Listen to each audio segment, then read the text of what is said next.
शहर से दूर एक पुराना हिल स्टेशन था, वर्ना वैली।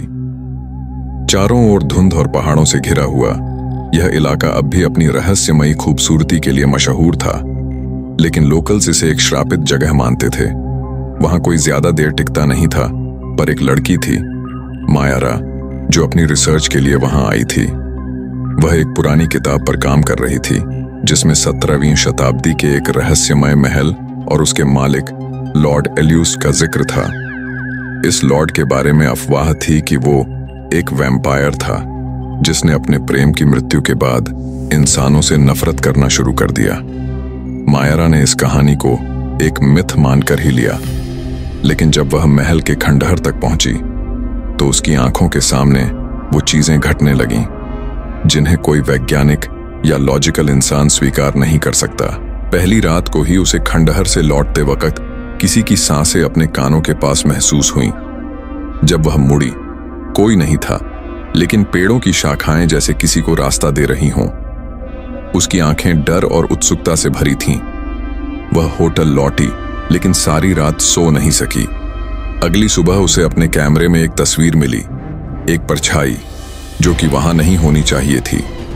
तस्वीर में एक लंबा आदमी पुराने जमाने के कपड़ों में था, जिसकी आंखें सीधे कैमरे की तरफ थीं।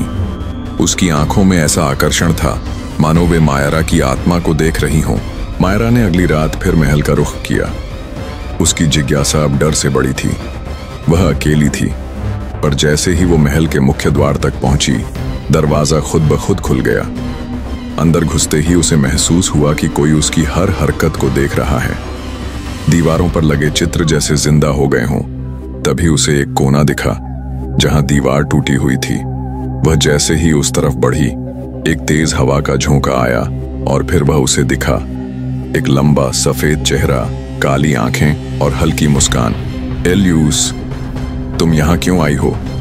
उसने धीमे लेकिन बेहद गंभीर स्वर में पूछा। मैं जानना चाहती हूँ कि तुम कौन हो और क्यों तुम्हारे नाम से लोग अब भी डरते हैं, मायारा ने साहस बटोरते हुए कहा। एल्यूस कुछ देर उसे देखता रहा, फिर बोला, जिन्हें सच का पता चल जाता है वे या तो पागल हो जाते हैं या फिर कभी लौटते नहीं। यहीं से दोनों की मुलाकातें शुरू हुईं। हर रात मायारा महल आती और एल्यूस उसके सवालों के जवाब देता। वो वैम्पायर था, इसमें कोई शक नहीं था, लेकिन उसके चेहरे पर दर्द की छाया थी, जैसे वह किसी गहरे पछतावे के साथ जी रहा हो। उसने बताया कि वो कभी इंसान था, एक वैज्ञानिक, लेकिन उसकी प्रेमिका को एक राजा ने जलवा दिया और एल्यूस ने बदले में एक शापित जीवन चुना, अमृता, लेकिन रक्तपान की कीमत पर। वह इंसानी खून नहीं पीता था, सिर्फ जंगली जानवरों का, लेकिन उसके अंदर एक ज्वाला अब भी थी, प्यार की, जिसे मायारा ने फिर से जगा दिया था। मायारा को भी कब उससे प्यार हो गया पता ही नहीं चला, पर यह प्यार आसान नहीं था। एक रात जब वे एक साथ खंडहर के बाहर बैठे थे, तभी गांव के पुजारियों का एक दल वहां पहुंचा। उन्हें भनक लग चुकी थी कि दुष्ट आत्मा फिर जाग चुकी है। एल्यूस ने मायारा को छुपाया और खुद को पेश किया। पुजारियों ने उस पर आग से हमला किया और उसकी चमड़ी जलने लगी, पर उसने पलटकर वार नहीं किया। मायारा दौड़कर आई और पुजारियों को चिल्लाकर भगाया, लेकिन एल्यूस जमीन पर पड़ा तड़प रहा था। उस रात मायारा ने उसका जख्म साफ किया और पहली बार उसका दिल धड़कते सुना। मेरे पास अब ज्यादा समय नहीं है, एल्यूस ने कहा। मैंने एक गलती की थी और अब मुझे उसकी सजा पूरी करनी है। मायारा समझ नहीं पाई। अगले दिन उसे एक पुरानी डायरी मिली, एल्यूस की प्रेमिका की। उसमें लिखा था कि एल्यूस ही असल में उसे मारने वाला था, राजा नहीं।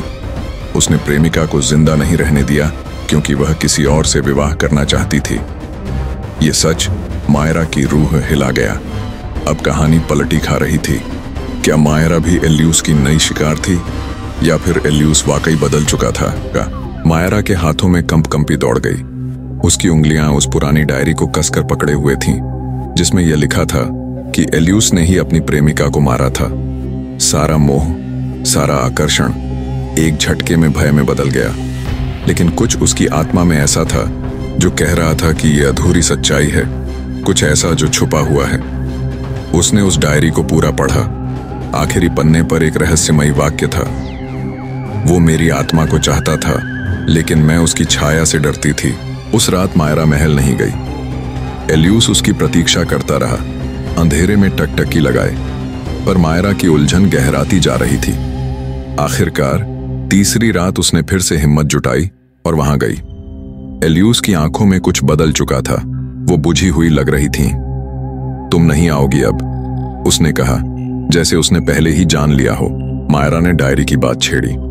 कुछ पल तक एल्यूस चुप रहा, फिर वह धीरे से मुस्कुराया।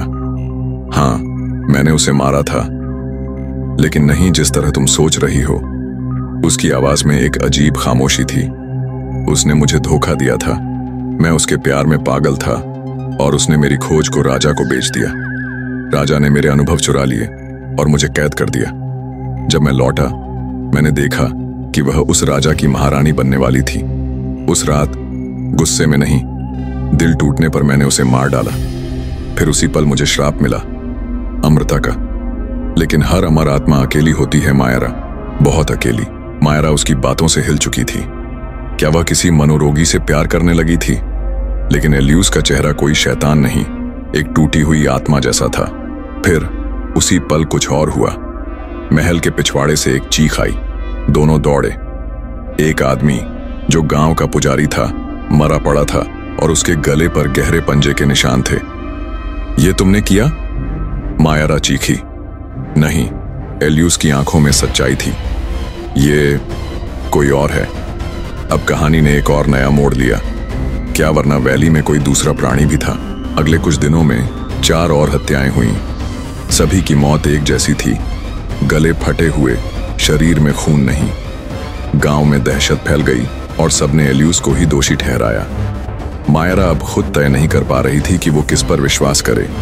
एक रात वह अकेले ही महल के तहखाने में गई। उसने सुना था कि वहां एल्यूस ने अपनी खोज की प्रयोगशाला बनाई थी। वो वहां पहुंची और उसने जो देखा, उसकी सांसें थम गईं। वहां दीवारों पर एक बड़ा सा खून से बना वृत्त था और बीच में एक कांच का ताबूत जिसमें कोई सो रहा था। एक और वैम्पायर। तभी एल्यूस पीछे से आया। वो मेरा भाई है, ड्रेवन। वह मुझसे कहीं ज्यादा शक्तिशाली था और ज्यादा खतरनाक। मैंने उसे कैद किया था सदियों पहले, लेकिन अब कोई उसे जगा चुका है। मायरा सन्न रह गई। किसने? शायद वो लोग जो मुझे मारना चाहते हैं। उन्होंने सोचा मैं बुरा हूं, पर अब वे असली राक्षस को जगा चुके हैं। अब एल्यूस और मायरा दोनों को मिलकर ड्रेवन को रोकना था। लेकिन कैसे? वह हर रात किसी न किसी को मार रहा था और उसकी ताकत बढ़ती जा रही थी। मायरा के दिमाग में एक योजना बनी। उसने उस डायरी को फिर से पढ़ा और पता चला कि एल्यूस की प्रेमिका ने एक मंत्र लिखा था जिसे बोलकर वैम्पायर की शक्ति को सीमित किया जा सकता था, लेकिन उसे पढ़ने वाले को अपने खून की बलि देनी पड़ती थी। मायरा ने वो मंत्र सीखा। उसने एल्यूस से कुछ नहीं कहा। अगली रात ड्रेवन महल पर आया और पहली बार मायरा ने उसे देखा। वह एल्यूस से लंबा और कहीं ज्यादा भयानक था। उसकी आंखें नारंगी थीं और उसके पैरों के पास जमीन खुद ब खुद सूख रही थी। एल्यूस ने उसका सामना किया, लेकिन ड्रेवन ने एक झटके में उसे दीवार पर दे मारा। तभी मायरा सामने आई और मंत्र पढ़ने लगी। ड्रेवन उसकी तरफ झपटा, लेकिन एल्यूस ने खुद को उसकी राह में डाल दिया। मायरा का हाथ कटा, खून बहा और मंत्र पूरा हुआ। ड्रेवन चीखता हुआ ताबूत में बंद हो गया, लेकिन एल्यूस बुरी तरह घायल हो चुका था। मायरा उसके पास दौड़ी। तुमने मुझे बचाया क्योंकि मैं अब तुम्हें खोना नहीं चाहता था, एल्यूस ने धीमे से कहा। मैंने अपने अतीत से भागने की बहुत कोशिश की, पर तुमने मुझे इंसान की तरह महसूस कराया। मायरा की आंखों से आंसू बह निकले। क्या अब ये सब खत्म हो गया? एल्यूस ने उसके गाल पर हाथ रखा। नहीं, अब कुछ और शुरू होगा। ड्रेवन की आत्मा फिर से ताबूत में बंद की जा चुकी थी, लेकिन एल्यूस की हालत अब भी गंभीर थी। मायरा ने उसके जख्मों को अपनी चुन्नी से बांधने की कोशिश की, पर खून लगातार बह रहा था। क्या वैम्पायर मर सकता है? मायरा ने कांपते स्वर में पूछा। एल्यूस मुस्कुराया। हाँ, अगर उसका दिल इंसानी बन जाए। और वह बेहोश हो गया। मायरा उसे किसी तरह घसीट कर तहखाने से बाहर लाई और उसी महल के एक सुरक्षित कमरे में ले गई। वह अब तक सोच रही थी कि उसकी कहानी खत्म हो चुकी है, लेकिन असल खेल अब शुरू होने वाला था। उसी रात जब वह एलियूस के पास बैठी थी, उसे एक पुरानी घड़ी की आवाज सुनाई दी। महल की एक घड़ी जो सदियों से बंद थी, अचानक चल पड़ी। यह कोई सामान्य घटना नहीं थी। अगली सुबह जब एलियूस को होश आया, उसने मायरा को देखकर एक अजीब सी नजर से देखा। तुम बदली बदली लग रही हो, उसने धीरे से कहा। मायरा ने बात टाल दी, लेकिन अंदर ही अंदर उसके शरीर में कुछ बदल रहा था। पिछले 2-3 दिन से वो कुछ अजीब महसूस कर रही थी। उसे तेज सुनाई देने लगा था। उसकी आंखें रात में भी देख सकती थीं, और एक बार गलती से उसने शीशे को छूते ही तोड़ दिया था। उसने खुद से सवाल किया, क्या ये ड्रेवन के मंत्र का असर है या कुछ और? उसने खुद से सवाल किया, क्या ये ड्रेवन के मंत्र का असर है या कुछ और? वो महल की लाइब्रेरी में गई और एक रहस्यमयी किताब हाथ लगी, रक्तबंधन, आत्मा और अमृता का नाता। किताब में लिखा था कि अगर कोई इंसान वैम्पायर के खून से मंत्र पढ़े तो वह आधा रक्त बन सकता है, यानी आधा वैम्पायर आधा इंसान। ऐसे लोग ना पूरी तरह जीवित रहते हैं, ना पूरी तरह मृत, पर उनके पास 2 आत्माएं होती हैं, एक इंसानी और एक राक्षसी। मायरा कांप गई। क्या वह अब वैम्पायर बन चुकी है? उसने एलियूस को सब बताया। पहले तो एलियूस चुप रहा, फिर उसने अपनी आंखें बंद कर लीं। इसका मतलब है तुम मेरी तरह अकेली हो चुकी हो। उसकी आंखों में दर्द और डर दोनों थे। मैंने तुम्हारे लिए ये नहीं चाहा था, उसने कहा, लेकिन अब हो चुका है, मायरा ने ठंडे स्वर में कहा। अब हमें साथ रहना होगा या फिर मैं खुद को खो दूंगी। वहीं दूसरी ओर गांव के कुछ बुजुर्गों ने एक और खतरा महसूस किया। उन्होंने देखा कि वरना वैली की एक झील जो सदियों से जमी हुई थी, अब पिघलने लगी थी। कहा जाता था कि झील के नीचे अलूजा नाम की एक और वैम्पायरनी को कैद किया गया था। वो ड्रेवन की मां थी और इतनी शक्तिशाली कि जब उसने अपनी आत्मा को बचाने के लिए 100 बच्चों की बलि ली, तब उसे झील में बंद किया गया। लेकिन अब झील पिघल रही थी। एलियूस को जब यह पता चला, उसने मायरा से कहा, अगर अलूजा जाग गई तो हम सब खत्म हो जाएंगे। वो न सिर्फ इंसानों से बल्कि मुझसे भी नफरत करती है। अब एक नई जंग सामने थी। मायरा अब एलियूस के साथ खड़ी थी, पर इस बार दुश्मन और भी बड़ा था। अगले कुछ दिनों में मायरा ने अपने अंदर की शक्ति को जानने की कोशिश की।